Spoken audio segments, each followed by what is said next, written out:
AAA College of Engineering and Technology, Sivakasi. Counseling code 4680. அண்மை செய்தியை பார்க்கிறோம். மதுரை மீனாட்சி அம்மன் கோயிலில் கொடியேற்றத்துடன் சித்திரை திருவிழா தொடங்கி இருக்கிறது. இது குறித்த விவரங்களை வழங்குவதற்காக செய்தியாளர் மணிகண்ட பிரபு இணைந்திருக்கிறார். அவரிடம் பேசலாம்.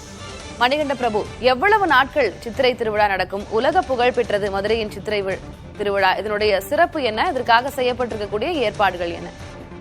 திலகவதி, உலக பிரசித்தி பெற்ற மதுரை சித்திரை திருவிழா கொடியேற்றத்துடன் கோலாகலமாக தற்போது தொடங்கி இருக்கிறது.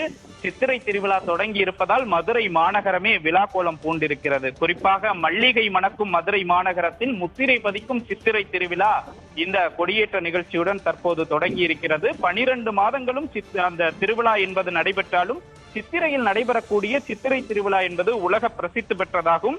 சரியாக 9:55 மணிக்கு மிதுன லக்னத்தில் கொடியேற்ற நிகழ்ச்சி நடைபெற்றது. சுவாமி சன்னதிக்கு எதிராக இருக்கக்கூடிய தங்க கொடிமரத்தில் தர்பை பொருட்கள் மற்றும் மலர்களால் அலங்கரிக்கப்பட்டு வெண்பட்டுக்கள் சாத்தப்பட்டு இந்த கொடியேற்றம் என்பது நடைபெற்றிருக்கிறது. குறிப்பாக இந்த நிகழ்ச்சியில் தகவல் தொழில்நுட்பவியல் துறை அமைச்சர் PTR பழனிவேல் தியாகராஜன், அவருடைய தாயார் அரங்காவலராக இருக்கக்கூடிய அவரது தாயார் ருக்மணி உள்ளிட்டோர் கலந்து கொண்டிருக்கின்றனர். தங்க சிம்மாசனத்தில் சொக்கநாதரும் பிரியாவிடையம்மனும், தனி சிம்மாசனத்தில் மீனாட்சி அம்மனும் எழுந்தருளி இந்த கொடியேற்ற நிகழ்வானது தொடங்கி இருக்கிறது. குறிப்பாக 12 நாட்கள் நடைபெறக்கூடிய இந்த சித்திரை திருவிழா என்பது 23ஆம் தேதி வரை நடைபெற இருக்கிறது. இந்த நாட்களில் தினந்தோறும் காலை மற்றும் மாலை 2 வேளைகளிலும் சுவாமியும் அம்மனும் திருவீதி உலா வர இருக்கின்றனர்.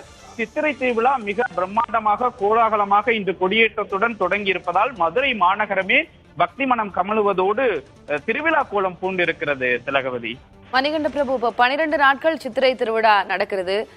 எந்த முக்கியமான நாளுக்கு, எந்த நிகழ்வுக்காக அங்க உள்ளூர் விடுமுறை வழங்கப்படும்? மேலும் பட்டாபிஷேகம் விழா ஏப்ரல் 19 அப்படின்னு குறிப்பிடப்பட்டிருக்கு. அன்றைக்கு வாக்குப்பதிவும் இருக்கிறது. மக்களவை தேர்தலுக்கான வாக்குப்பதிவும் நடைபெறுகிறது. இப்ப அந்த இரண்டுக்கும் பிரச்சனை ஏற்படாத வண்ணம் ஏற்பாடுகள் செய்யப்பட்டிருக்கா? திலகவதி, நிச்சயமாக. அதாவது இன்று 12ஆம் தேதி தொடங்கி இருக்கக்கூடிய மீனாட்சி அம்மன் கோவிலுடைய சித்திரை திருவிழா என்பது 23ஆம் தேதி வரை நடைபெறுகிறது. 19ஆம் தேதி மீனாட்சி அம்மன் பட்டாபிஷேகம் நடைபெறுகிறது. குறிப்பாக அன்றைய தினம் நாடாளுமன்ற தேர்தலுக்கான வாக்குப்பதிவு. இந்த பட்டாபிஷேகம் நிகழ்ச்சி என்பது இரவில் நடைபெறக்கூடிய நிகழ்ச்சி, 7:30 மணிக்கு நடைபெறும். அதனால் வாக்குப்பதிவுக்கும் இந்த நிகழ்ச்சிக்கும் எந்த விதமான குறிப்பாக 19ஆம் தேதி பட்டாபிஷேகம், 21ஆம் தேதி மீனாட்சி அம்மன் திருக்கல்யாணம், 22ஆம் தேதி தேரோட்டம் நடைபெற இருக்கிறது. அதாவது தேர்தலுக்கு பிறகுதான் மிக முக்கியமான நிகழ்ச்சிகள் என்பது மதுரை மாநகரத்தில் நடைபெற இருக்கிறது. அதனால் தேர்தலுக்கும் சித்திரை திருவிழாவுக்கும் எந்த விதமான ஒரு இடர்பாடோ வாக்களிப்பதற்கான அந்த பிரச்சனைகளோ ஏற்படாது என்பது குறிப்பிடத்தக்கது. திலகவதி, நன்றி மணிகண்ட பிரபு, இது குறித்த விவரங்களை வழங்கியதற்கு.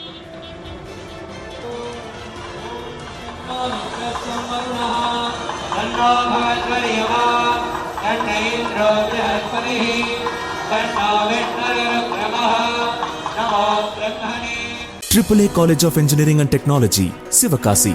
Counseling code 4680.